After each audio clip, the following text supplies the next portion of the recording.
Сайн байцгаана уу? Chakra brand-ийн шинэхэн бүтээгдэхүүн болох эмэгтэйчүүдийн өдөр тутмын амин дэмий иж бүрдлийг та бүхэндээ танилцуулж байна. За энэхүү иж бүрдэлт маань 30 өдрийн хэрэглээ 30 уут байгаа дотроо. За нэг уутанда 6 төрлийн витамин агуулгдсан. Үүнд 2 ширхэг үсээр сумсны витамин. Үсээр сумсны витамин нь үсний уналтыг зогсоон арьсыг чигшүүлнэ, хумсыг бат их байлгана. Нэг төрлийн ансны хуурай нунтаг капсул. За энэхүү капсул маань эмэгтэйчүүдийн бөөр, давсаг, цистит энтерт маш сайн бүтээгдэхүүн байгаа.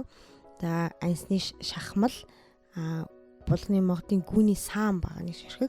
Саам нь болохоор бүх төрлийн хордлого тайлна, дархлаа дэмжин, кальци баялагын бүтээгдэхүүн байна. За нэг ширхэг омега агуулсан байгаа. 1000 мг-ийн омега маань маалингийн үрээс гаргаж авсан омега 3 байгаа. Холестерин бууруулна, сахар докторжуулна, судасны ханыг зөөлнө. Эмэгтэйчүүд маш сайн юм омега байдаг. Энэхүү эмэгтэйчүүдийн өдөр тутмын амин дэмий иж бүрдлийн дэлгэрэнгүй мэдээллийг Chakra page-нээс болон 80 10 77 55 80 30 77 55 утаснаас зөвлөгөө аван мөнгөртэй үнэгүй хөргүүл авах боломжтой юм шүү.